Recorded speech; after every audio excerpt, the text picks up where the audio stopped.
السلام علیکم ورحمۃ اللہ وبرکاتہ نحمدہ و نصلی علی رسولہ الکریم اما بعد فاعوذ باللہ من الشیطان الرجیم بسم اللہ الرحمن الرحیم قال اللہ تعالی فی القرآن المجید وَلَقَدْ يَسَّرْنَا الْقُرْآنَ لِلذِّكْرِ فَهَلْ مِن مُدَّكِرٍ، اور ہم نے تو اس قرآن کو آسان کر دیا ہے سمجھنے کے لیے، تو ہے کوئی سوچنے سمجھنے والا۔ آج کے لیسن میں ہم لفظ، کلمہ اور اس کی اقسام کے بارے میں بات کریں گے۔ پچھلے لیسن میں ہم نے حرکات اور حروف کے بارے میں بات کی تھی۔ جب مختلف حروف اور حرکات ملتے ہیں تو پھر جو ان کا مجموعہ بنتا ہے ان کو لفظ کہا جاتا ہے۔ تو لفظ کے ویسے لغوی معنی جو ہیں وہ ہے پھینکنا، اور اس کے اصطلاحی معنی ہے ما یتلفظ بہ الانسان، یعنی انسان جس کا تلفظ کرے، یعنی جو لفظ منہ سے نکالے۔ تو تلفظ کا لفظ بھی لفظ سے نکلا ہے۔ تو جب ہم پھینکنا مراد لیتے ہیں تو ہم اس کو اچھی طرح سمجھتے ہیں کہ پھینکنا کیا ہوتا ہے۔ تو اس کا مطلب یہ ہے کہ منہ میں سے جو بھی آوازیں نکلتی ہیں، جو بھی ساؤنڈز جس کو ہم کہتے ہیں وہ نکلتی ہیں، تو وہ ان کو ہم لفظ کہتے ہیں۔ یعنی کہ لفظ جو ہیں وہ حرکات اور حروف کا مجموعہ ہوتے ہیں۔ تو وہ بعض اوقات ایسا ہوتا ہے کہ کوئی معنی بھی رکھتے ہیں، اور بعض اوقات ہم اپنے منہ سے ایسے لفظ نکالتے ہیں جن کا کوئی معنی نہیں ہوتا۔ تو جیسے ہم اپنی لینگویج میں کہہ دیتے ہیں کہ روٹی ووٹی کھائیں، آئیں چائے شائے پی لیں، یا ہم کام شام کر لیں۔ تو اب یہ روٹی تو معنی رکھتی ہے، اس کا کوئی میننگ ہے، لیکن چھوٹی کا کوئی مطلب نہیں ہے۔ اسی طرح پانی کا مطلب ہے، لیکن ہم کہیں کہ پانی وانی پی لیں تو اس میں وانی کا کوئی مطلب نہیں ہے۔ اور اسی طرح ہم چائے شائے کہتے ہیں تو چائے کا تو مطلب ہے، لیکن شائے کا کوئی مطلب نہیں ہے۔ تو اس کا مطلب یہ ہے کہ ہم کبھی کبھی بامعنی لفظ کے ساتھ بے معنی لفظ بھی نکال دیتے ہیں۔ تو معنی کے لحاظ سے ہم لفظوں کو دو کیٹیگریز میں ڈیوائڈ کر دیتے ہیں۔ ایک ہے جو معنی رکھتی ہے، اور ایک ہے جو کوئی معنی نہیں رکھتی۔ جو لفظ معنی رکھتے ہیں ان کو ہم موضوع کہتے ہیں، اور جن کے لفظوں کے کوئی معنی نہیں ہوتے ان کو ہم مہمل کہتے ہیں، مہمل یا بے معنی لفظ۔ تو اس کی جیسے مثالیں میں نے ابھی آپ کو بتائیں، وانی، ووٹی اور وائے وغیرہ۔ اور جو معنی رکھتے ہیں ان کو ہم موضوع بھی کہتے ہیں، بامعنی لفظ ہوتے ہیں وہ، اور ان کو موضوع بھی کہتے ہیں۔ اور جیسے کہ پانی، روٹی، چائے وغیرہ۔ اب جو مہمل یا بے معنی لفظ ہیں ان کی تو کسی قسم کی یا کوئی بھی ڈیٹیل میں جانے کی ضرورت ہی نہیں ہے، لیکن جو بامعنی لفظ ہیں ان کی ہم آگے سے ڈیٹیل ڈسکس کرتے ہیں۔ جو بامعنی لفظ ہیں یا موضوع لفظ ہیں ان کی دو قسمیں ہیں۔ ایک ہے سنگل ورڈ، یعنی کہ اکیلا لفظ۔ اکیلے لفظ کو ہم مفرد بھی کہتے ہیں۔ مفرد کا لفظ کہاں سے نکلا ہے؟ فرد سے۔ فرد کا مطلب ہوتا ہے واحد، ٹھیک ہے۔ تو اب ایسا لفظ جو معنی بھی رکھتا ہو اور اکیلا ہو اس کو ہم مفرد کہتے ہیں۔ اور بامعنی لفظ کو کلمہ بھی کہا جاتا ہے۔ تو جیسے کہ ہم مثال کے طور پہ کہیں اللہ، یا محمد، یا احمد، یا الکتاب، کتاب، قلم، یہ سارے الفاظ ہیں جن کا کوئی نہ کوئی میننگ ہے۔ تو اور یہ اگر سنگل ہم یوز کر رہے ہیں تو اس کو ہم مفرد کہیں گے، اور بامعنی لفظ کے اگر اس میں دیکھیں تو پھر ہم اس کو کلمہ بھی کہیں گے۔ لیکن جب ہم انہی سنگل الفاظ کو، جیسے کہ میں کہوں اللہ، تو اللہ کو اگر کسی اور لفظ کے ساتھ ملائیں، جیسے ہم کہیں اللہ خالق، یا محمد ہے تو محمد کہ محمد نبی، تو اس کا مطلب کہ محمد نبی ہیں اور اللہ خالق ہے۔ تو اس کا مطلب ہے کہ یہ اس میں ایک سے زیادہ الفاظ ہو گئے نا، تو جب ایک سے زیادہ الفاظ ہو جائیں تو اس کو ہم پھر مرکب کہتے ہیں۔ جیسے ولد ایک علیحدہ لفظ ہے اور صالح ایک علیحدہ لفظ ہے، دونوں مفرد ہیں، ولد بھی مفرد ہے اور صالح بھی مفرد ہے، لیکن اگر ہم ان دونوں کو ساتھ ساتھ استعمال کریں تو ہم کہتے ہیں ولد صالح۔ تو اب یہ دو علیحدہ علیحدہ مفرد الفاظ کا مجموعہ بن گیا، تو اس کو ہم کہتے ہیں مرکب۔ اسی طرح ایک لفظ ہے قلم اور ایک اور لفظ ہے جدید۔ تو قلم ایک علیحدہ لفظ ہے جو کہ مفرد ہے اور جدید بھی مفرد ہے، تو اگر ہم ان کو دونوں کو ساتھ ساتھ لکھیں گے، دو ساتھ ساتھ استعمال کریں تو ہم کہیں گے قلم جدید۔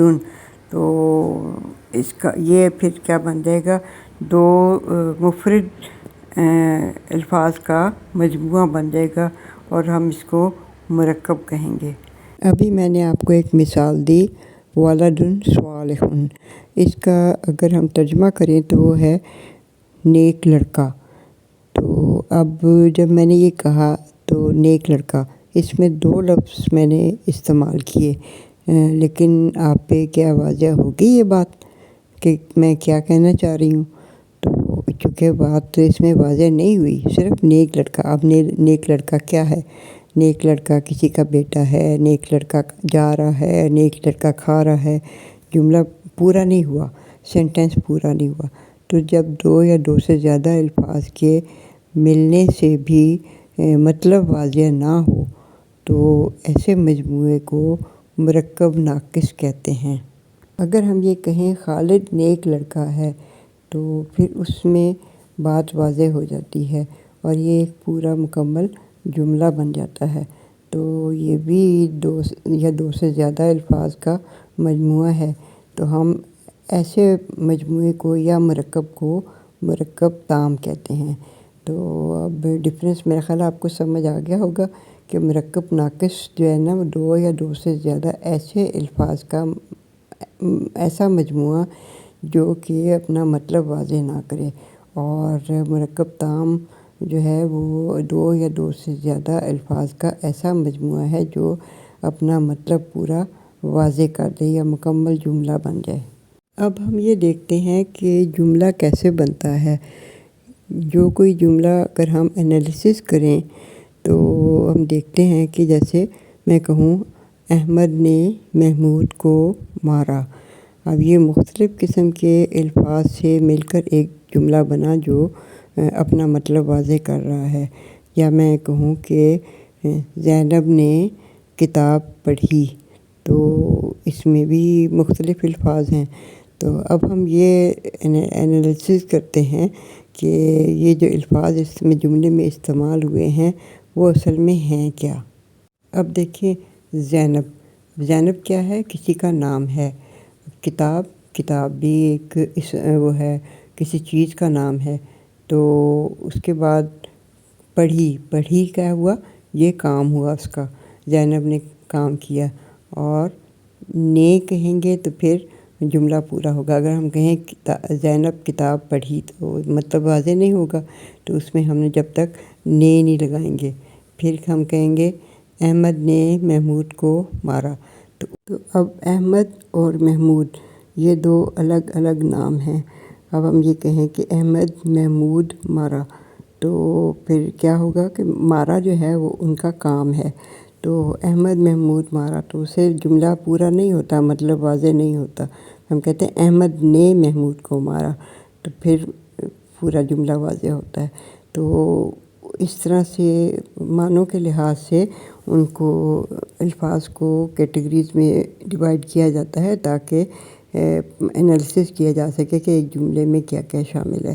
تو عربی میں ایک جملے میں 3 قسم کے الفاظ جو ہے نا وہ شامل ہوتے ہیں۔ ایک ہوتا ہے کسی چیز کا نام یعنی کہ اسم، اور پھر اس کا کام یعنی کہ فعل، اور پھر جو بیچ میں نے اور کو وغیرہ جو ہم لفظ استعمال کرتے ہیں ان کو حرف کہتے ہیں۔ تو عربی میں جملہ 3 قسم کے الفاظ سے مل کر بنتا ہے، وہ ہیں اسم، فعل اور حرف۔ تو اب ہم ان کو دیکھتے ہیں کہ یہ کیا ہیں، ان کی ڈیٹیل اب ہم ڈسکس کریں گے۔ اسی ڈیٹیل کو گرامر کہتے ہیں۔ اچھا، اب ہم اگر انالیسس کریں اس کا انگلش کے لینگویج کے ساتھ، تو اس لیے کہ ہر ایک لینگویج میں کچھ چیزیں جو ہیں وہ ساری لینگویجز میں کامن ہوتی ہیں۔ تو انگلش کی لینگویج میں، اردو کی، عربی ہو، کوئی بھی لینگویج ہو، اس میں کچھ چیزیں کامن ہیں، جیسے کہ کلمے کے اجزاء کو کہہ رہے ہیں، یا آپ یہ کہہ لیں کہ جملے میں جو الفاظ استعمال ہوتے ہیں وہ ان کی اقسام، یا آپ کہہ رہے ہیں پارٹس آف اسپیچ، انگلش میں ان کو پارٹس آف اسپیچ کہتے ہیں۔ تو ہمیں انگلش میں چونکہ ذرا زیادہ ہم فیملیئر ہیں ان چیزوں سے، تو اگر ہم اس کے ساتھ کمپیریزن کریں گے تو ہمیں زیادہ اچھے سے سمجھ آ جائے گی۔ انگلش کے پارٹس آف اسپیچ 8 ہیں۔ پہلے ہے ناؤن، پھر پروناؤن، ایڈجیکٹو، ایڈورب، انٹرجیکشن، ورب، کنجکشن اور پریپوزیشن۔ ناؤن کیا ہے؟ وہ کسی جگہ، چیز یا کسی انسان کا نام۔ پھر ہے پروناؤن۔ پروناؤن جو ہے وہ جو کسی ناؤن کی جگہ یا کسی کے نام کی جگہ جو لفظ استعمال کیا جاتا ہے۔ ایڈجیکٹو وہ لفظ ہے جو کسی ناؤن کی تعریف یا صفت بیان کرتا ہے، اور ایڈورب جو ہے وہ یہ بتاتا ہے کہ جو سا کام ہوا ہے وہ کب اور کیسے ہوا ہے، اس کی کیا کنڈیشن تھی۔ اور انٹرجیکشن جو ہے وہ ایک اپنے پورے معنی بیان کر دیتا ہے ایک ہی لفظ میں، اس کے ساتھ اگر اس کے ساتھ کوئی اور لفظ ہو تو بھی اور نہ ہو تو بھی وہ سمجھ میں آ جاتا ہے۔ تو اب اسی طرح ورب ہے۔ ورب جو ہے وہ کسی کام کے کرنے کو زمانے کے لحاظ سے ظاہر کرتا ہے۔ اور کنجکشن جو ہے وہ ایک ایسا لفظ ہے جو 2 جملوں کے درمیان استعمال کیا جاتا ہے، وہ 2 جملوں کو جوڑ کے مطلب واضح ہوتا ہے۔ اور پریپوزیشن جو ہے وہ ہے جو کسی ناؤن کے درمیان میں مل کے تو پھر پورے جملے کا معنی بنتا ہے۔ تو ابھی اس کی میں اور ڈیٹیل آپ کو بتاتی ہوں، مثالوں کے ساتھ سمجھانے کی کوشش کرتی ہوں تو اسے آپ کو زیادہ اچھی طرح سے سمجھ آئے گی۔ ایک مثال دیکھیں، زید از اے گڈ بوائے۔ زید ایک اچھا لڑکا ہے۔ تو اب اس میں زید جو ہے وہ ایک لڑکے کا نام ہے، ٹھیک ہے، اور بوائے بھی لڑکا ہے، ٹھیک ہے، دونوں اسم ہوئے۔ اب ہمیں بعض اوقات کوئی جیسے مضمون لکھ رہے ہوتے ہیں تو اس میں ہمیں بار بار ایک چیز کا تذکرہ کرنا پڑتا ہے، جیسے میں یہ کہوں کہ زید ایک اچھا لڑکا ہے، ہی از اسمارٹ، وہ ہوشیار ہے۔ تو میں اب یہاں پہ زید کا نام بار بار استعمال کرنے کی بجائے اس کی جگہ پہ وہ لگا دیتی ہوں۔ تو جب ہم کسی ایک کا ذکر بار بار کئی جملوں میں کرتے ہیں تو پھر اس کا ہر دفعہ اس کا نام استعمال نہیں کرتے، بلکہ اس کی جگہ ہم یہ یا وہ یا اس لگا دیتے ہیں۔ تو یہ جو الفاظ ہیں یہ اسم ضمیر یا پروناؤن کہلاتے ہیں، جو کسی کے نام کی جگہ استعمال کیے جاتے ہیں۔ I often meet him، میں اکثر اس سے ملتا ہوں۔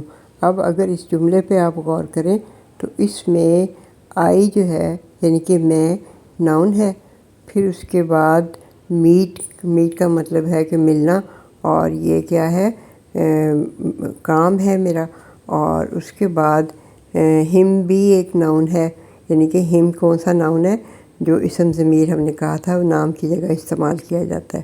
اور آفن کا مطلب ہے میں اسے جو کام کرتا ہوں وہ میں اکثر کرتا ہوں، تو یہ کام کی نوعیت بتا رہا ہے۔ تو اس کو ہم کہتے ہیں ایڈورب، یعنی کہ ایسا لفظ جو کام کی نوعیت سے متعلق ہو کہ کام کب، کیسے، کیوں ہو رہا ہے۔ تو اس کے متعلق جو لفظ استعمال کیا جاتا ہے اس کو ایڈورب کہتے ہیں۔ اور پھر چوتھے جملے کے اوپر ہم آتے ہیں تو یہ کہتے ہیں I have an old mobile, میرے پاس ایک پرانا موبائل ہے۔ تو اب اس میں آئی کیا ہے؟ آئی ہے اسم، اور اس کے بعد اولڈ کیا ہے؟ اولڈ ایک اب موبائل کی ایک صفت ہے، یعنی کہ موبائل پرانا ہے نیا ہے، یہ صفت میں آتا ہے۔ تو صفت کو ہم کیا کہتے ہیں؟ ایڈجیکٹو۔ تو اور موبائل بھی نام ہے، یہ بھی ناؤن ہے۔ تو اس طرح سے اب یہ دیکھیں پورا جملہ ایک بن گیا نا۔ تو پھر اس کے بعد ہم یوز کرتے ہیں انٹرجیکشن۔ تو انٹرجیکشن کیا ہے کہ جس کو فجائیہ بھی کہتے ہیں، یہ ہے جو فیلنگ ہے اس کو ایکسپلین کرنے کا وہ ہے لفظ استعمال کیا جاتا ہے، اور یہ لفظ کسی کا محتاج نہیں ہوتا، مطلب جملے کے کسی اس کا محتاج نہیں ہوتا، بلکہ یہ اپنے آپ میں ایک لفظ ہوتا ہے، اس کے اوپر کسی اس کا اثر نہیں ہوتا۔ اگر آپ جیسے اب میں کہ کہوں کہ سوری یا اوہ، تو یہ ایک لفظ جو ہے یہ کافی ساری کیفیت بیان کر دیتا ہے۔ اگر اس کے ساتھ کچھ نہ بھی لگایا جائے تو اس کا مطلب یہ ہے کہ کسی اور لفظ کے ساتھ جوڑنے کا محتاج نہیں ہے، یہ ایک اپنے آپ میں ایک مکمل لفظ ہے۔ تو ایسے لفظ کو انٹرجیکشن کہتے ہیں۔ وی آل میک مسٹیکس، تو ہم سب غلطیاں کرتے ہیں۔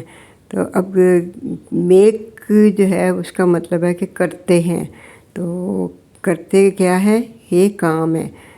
تو ایسا لفظ جو کسی کام کو ظاہر کرتا ہے اس کو ہم ورب یا فعل کہتے ہیں۔ اب ہے کہ the book is on the table، کتاب میز پر ہے۔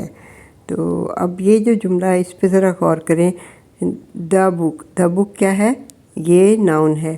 اس کے بعد ہے اگر میں یہ کہوں کہ the book is the table، تو اب the table بھی ناؤن ہے، لیکن اس سے آپ کو جملے کی سمجھ ہی نہیں آئے گی کہ the book table اس کا کیا مطلب ہوا، کتاب میز، تو اس کی کوئی سینس نہیں بنتی۔ تو اس جملے کو پورا سمجھانے کے لیے اگر صرف ایک چھوٹا سا لفظ آن لکھ دیں تو اس کا مطلب ہے کتاب میز پر ہے، تو پھر پورا جملہ بن جاتا ہے اور اس کی سمجھ آ جاتی ہے۔ تو اس طرح کے جو الفاظ ہیں جو درمیان میں لگائے جاتے ہیں ان کو پریپوزیشن کہتے ہیں یا حروف کہتے ہیں۔ وہ اگر جیسے پر اب لفظ ہے یا آن ہے، وہ خالی اگر استعمال کریں تو اس کا بھی کوئی مطلب نہیں بنتا، لیکن جملے کا بھی اس کے بغیر کوئی مطلب نہیں بنتا۔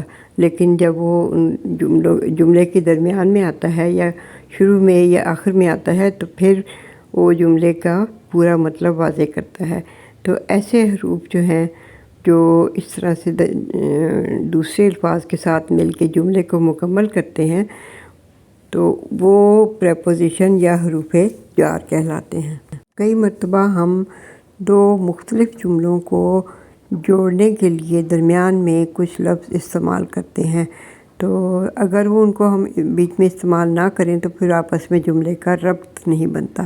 جیسے کرو یا مرو، تو اب کرو ایک چھوٹا سا لفظ ہے لیکن وہ کوئی مقصد بیان کر رہا ہے، اور مرو یہ بھی بیان کر رہا ہے، لیکن یہ چونکہ علیحدہ علیحدہ اگر بولیں تو وہ ان کا مطلب کچھ اور بنتا ہے۔ لیکن ہم نے کہا کرو یا مرو، تو یا کا جو لفظ ہے وہ اس کو مطلب کو واضح کرتا ہے۔ اب اس کو میں ایک اور مثال سے سمجھانے کی کوشش کرتی ہوں کہ جیسے ہم کیونکہ، چونکہ یا اور اس طرح کے جو لفظ استعمال کرتے ہیں، جیسے میں اسکول سے لیٹ ہو گیا کیونکہ میں دیر سے اٹھا۔ تو اب یہ کیوں دیر سے اٹھا اور لیٹ ہو گیا، اب یہ دو علیحدہ علیحدہ جملے ہیں، تو اس میں کیونکہ جب کیا تو اس سے مطلب پورا واضح ہو گیا۔ تو اس طرح کے جو لفظ درمیان میں لگائے جاتے ہیں ان کو حروف عطف یا کنجکشن کہتے ہیں۔ اب ہم یہ دیکھیں گے کہ یہ انگلش کے پارٹس آف اسپیچ تو 8 ہیں، لیکن عربی کے اجزائے ترکیبی جو ہیں وہ 3 ہیں۔ تو اب ہم یہ دیکھیں گے کہ یہ وہاں پہ کیسے ایڈجسٹ ہوتے ہیں۔ عربی میں کلمے کے اجزاء جیسے کہ ہم نے پہلے دیکھا 3 ہیں، اسم، فعل اور حرف۔ جو پچھلی سلائیڈ تھی اس میں کچھ جو بلاکس تھے اس کی ہیڈنگ جو تھی اس کو ڈفرینٹ کلر سے مینشن کیا گیا تھا۔ تو جو ہیڈنگز بلیک کلر میں مینشن کی گئی ہیں جیسے ناؤن، پروناؤن، ایڈجیکٹو، ایڈورب اور انٹرجیکشن، اب ان کو ہم سب کو اکٹھا کر کے ایک کیٹیگری میں جب لاتے ہیں تو ان کو ہم نام دیتے ہیں اسم۔ یہ سب اسم میں آتے ہیں عربی میں۔ اور پھر اس کے بعد ایک رہتا ہے جو ریڈ کلر سے مینشن کیا گیا ہے، وہ ہے ورب، اور ورب جو ہے اس میں فعل میں آتا ہے۔ مطلب یہ ہوا کہ فعل میں انگلش کے پارٹس آف اسپیچ میں سے ایک ہی پارٹ جو ہے نا وہ شامل ہوتا ہے۔ انگلش کے 8 پارٹ آف اسپیچ میں سے 2 پارٹ باقی بچتے ہیں، ایک ہے کنجنکشن اور دوسرا ہے پریپوزیشن۔ تو یہ دونوں مل کے اس میں حرف کی کیٹیگری میں آتے ہیں۔ تو اس طرح سے 8 جو انگلش کے پارٹ آف اسپیچ ہیں وہ عربی کے کلمے کے اجزاء جو ہیں 3 ان میں ایڈجسٹ ہوتے ہیں۔ کلمے کے 3 جو اجزاء ہیں اسم، فعل اور حرف، ان کو بھی ڈسکس کر لیتے ہیں۔ اسم جو ہے وہ ایسے کلمے کو کہتے ہیں جس سے کسی چیز، شخص یا نام جو ہے نا وہ یا صفت ظاہر ہوتی ہے۔ مثلاً رجل آدمی، حامدن یا حامدن کسی کا نام ہے خاص، اور طیبن کا مطلب اچھا۔ تو اور کوئی ایسا کلمہ جو کہ کسی کام کا جس میں مفہوم ہو لیکن اس میں زمانہ نہ پایا جائے، تو جیسے کہ ہم کہتے ہیں کہ کھایا تو یا اس نے پڑھا تو یا وہ گیا، یہ فعل ماضی ہے یعنی کہ اس میں ماضی کا زمانہ پایا جا رہا ہے۔ تو اب اگر میں یہ کہوں کہ جانا، پڑھنا، کھانا، تو اب جانا میں کوئی ماضی نہیں ہے، یہ گیا کا نام ہے، فعل کا نام ہے۔ اسی طرح پڑھا سے پڑھنا، یہ بھی فعل کا نام ہے، اس میں بھی زمانہ نہیں پایا جاتا۔ اسی طرح کھایا سے کھانا بھی فعل کا نام ہے۔ تو جو کوئی فعل کا نام ہوتا ہے اور جس میں زمانہ نہیں پایا جاتا اس کو وہ بھی اسم ہوتا ہے اور اس کو اسم مصدر کہتے ہیں۔ اب ہم دیکھتے ہیں فعل کیا ہے۔ فعل وہ کلمہ ہے جس میں کسی کام کا کرنا یا ہونا ظاہر ہو اور اس میں تینوں زمانوں میں یعنی کہ ماضی، حال اور مستقبل، ان میں سے کوئی ایک زمانہ پایا جائے۔